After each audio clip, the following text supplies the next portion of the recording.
다산 정약용 선생님이 우리의 속담을 채집하여 묶어놓은 이담속찬이란 책에 보면 여유토강이라는 사자성어가 있습니다.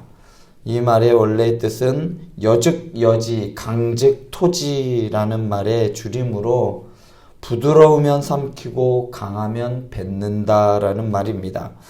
우리가 자주 쓰는 흔한 말 중에 약한 자에게는 강하고 강한 자에게는 약하다라는 뜻입니다. 오늘 말씀에서 입다를 볼 때 이 사자성어와 맞아 떨어진다라고 생각됩니다. 입다는 자신의 위치가 위태로울 때는 조심하면서 또 외교적으로 또한 평화적으로 처신하였습니다. 그 대표적인 예가 암몬 자손이 이스라엘을 쳐들어왔을 때였습니다. 그런데 오늘 말씀에서의 입다는 그와는 좀 다릅니다. 주저하지 않고 전쟁을, 그것도 동족을 향하여 싸움을 시작하는 것을 볼 수 있습니다.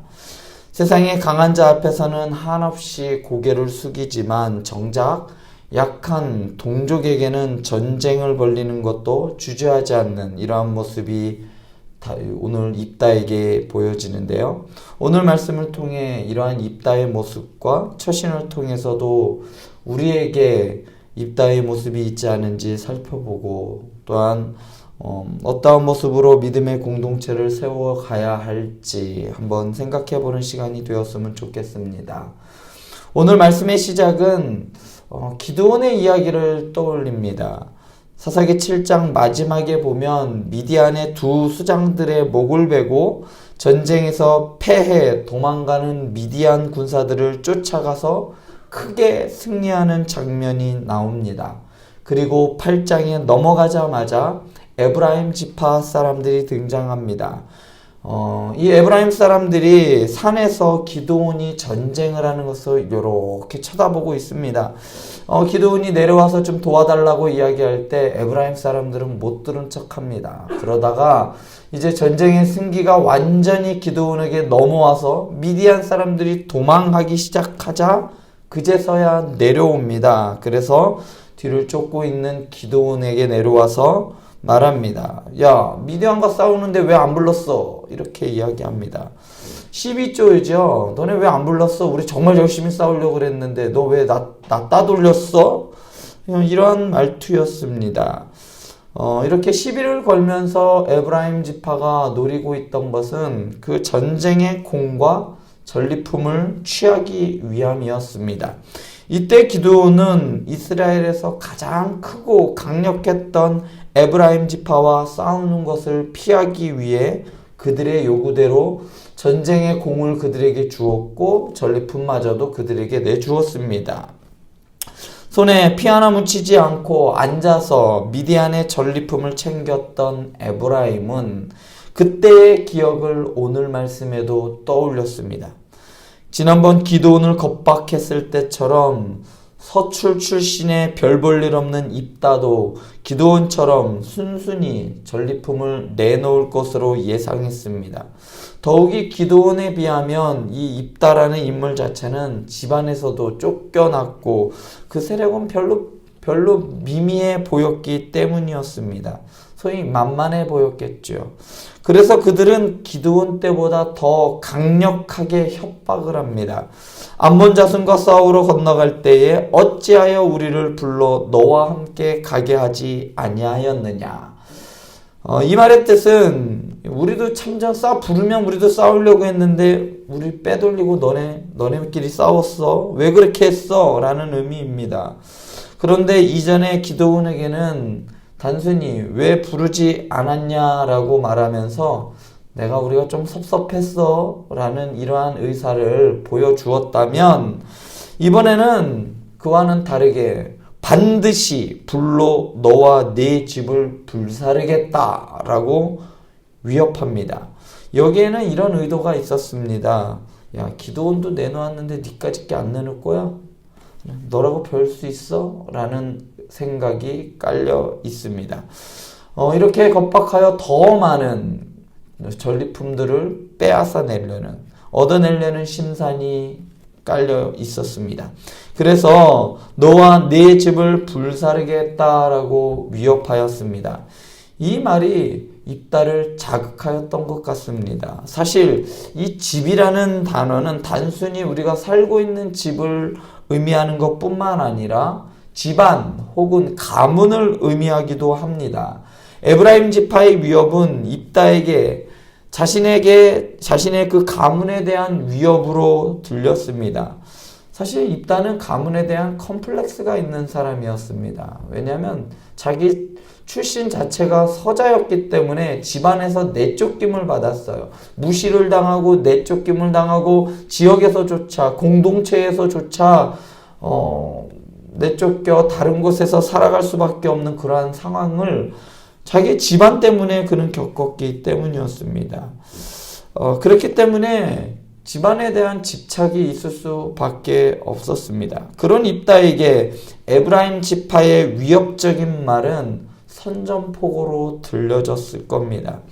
우리를 불러 함께 싸우지 않았기 때문에 너와 가문을 불사르겠다는 에브라임 지파의 말에 입다의 반응은 2절에서 이렇게 반응합니다. 나와 내 백성이 암몬 자손과 크게 싸울 때에 내가 너희를 부르되 너희가 나를 그들의 손에서 구원하지 아니한 거로 나는 너희가 도와주지 아니하는 것을 보고 내 목숨을 걸고 돌보지 아니하고 건너가서 암몬 자손을 쳤더니 여호와께서 그들을 내 손에 넘겨주셨거늘 어찌하여 오늘 내게 올라와서 나와 더불어 싸우고자 하느냐. 입다의 대답에는 암몬 자손과의 전쟁의 주체가 누구였는지, 누구로 인식하고 있는지 정확하게 나옵니다. 입다의 대답이 기록된 2절에서 3절 사이에 입다 자신을 가리키고 있는 나라는 단어가 무려 9번이나 나오고 있습니다. 내가 했어. 내 백성들과 내가 싸워서 내가 이겼어. 실상은 3절 하반절에 여호와께서 그들을 내 손에 넘겨주셨거늘 이라고 말하고 있지만 사실상 내가 싸워서 내 백성들과 싸워서 이겼는데 네가 왜 난리야? 라고 말하는 뜻입니다. 이후의 사건은 어떻게 전개될까요? 다음 절을 보면 바로 협상이고 뭐고 없이 바로 싸움이 시작되는 것을 알 수 있습니다.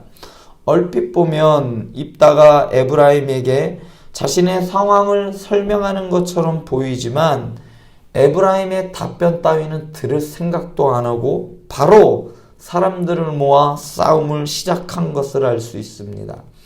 입다와 길앗 사람들이 에브라임 사람들을 쳐서 무찔렀습니다. 쳐서 무찔렀다라는 표현은 사사기 1장에서 이스라엘 사람들이 가나안 백성들, 가나안 성읍을 칠 때, 쳐서 무찔를 때 사용했던 말입니다. 그러니까 이전까지는 이스라엘의 적이 가나안 족속이었다면 이제 오늘 말씀부터 같은 동족이 적으로 바뀐 것을 보여줍니다. 에브라임 지파 사람들은 예전부터 길앗 사람들을 향하여 이렇게 말을 했어요. 에브라임에서 도망한 자들. 이렇게 말하면서 에브라임과 므낫세에서 적응하지 못한 자들이라고 말하며 천시하였어요. 무시하였습니다.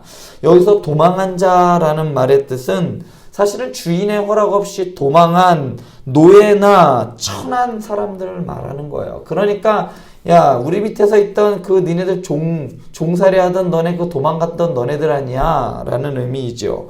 그러니까 에브라임 지파 사람들은 예전부터 길앗 사람들을 향해 주인인 에브라임과 므낫세 사람들의 허락도 없이 도주한 아주 천한 사람들이라고 여기고 있었습니다.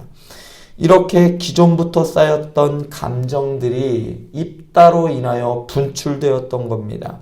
그리고 더 이상 협상이나 대화 없이 바로 전쟁을 일으켰습니다. 전쟁은 너무나도 손쉽게 끝납니다. 입다와 길앗 사람들의 아주 일방적인 승리로 끝납니다.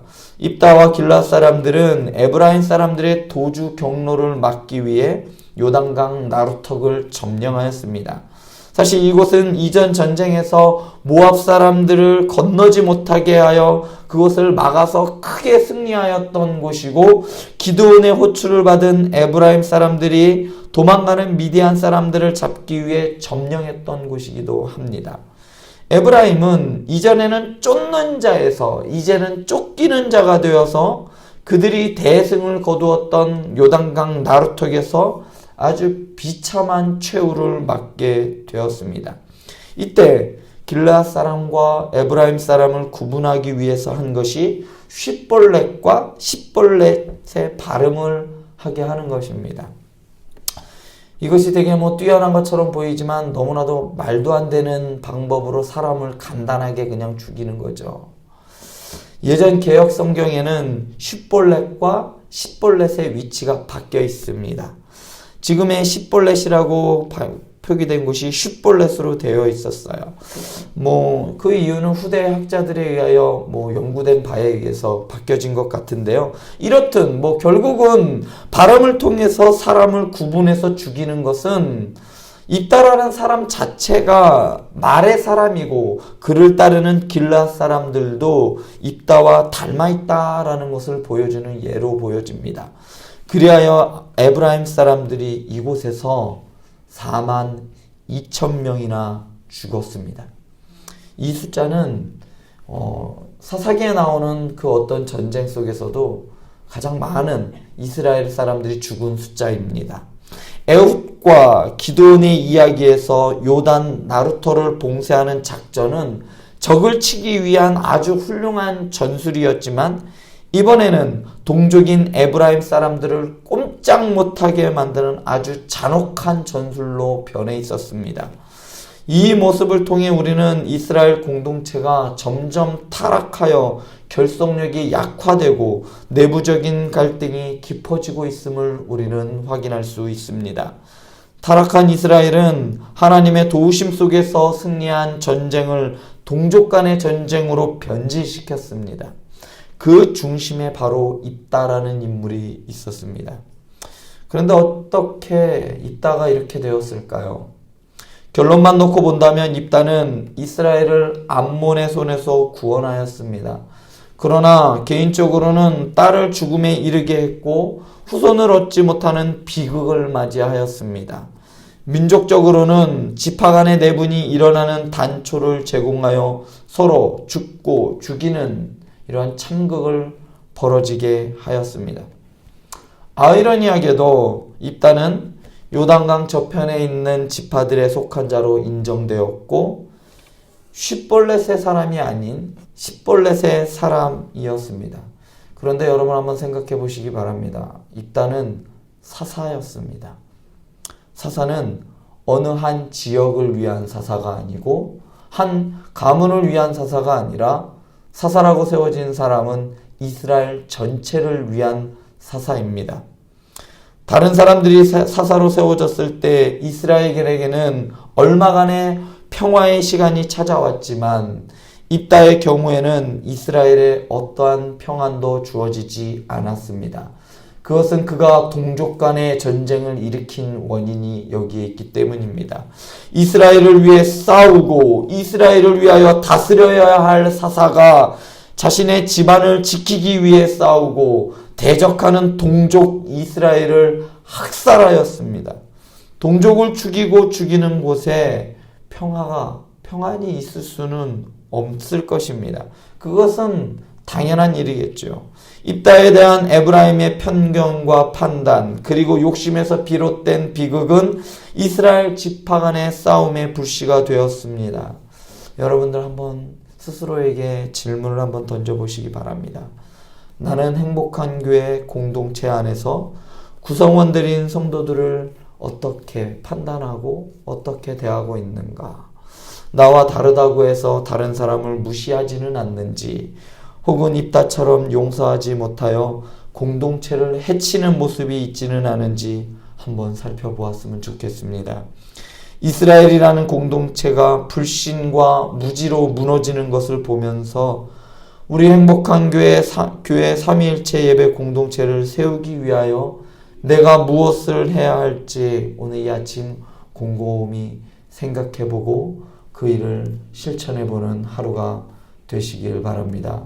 기도하시겠습니다.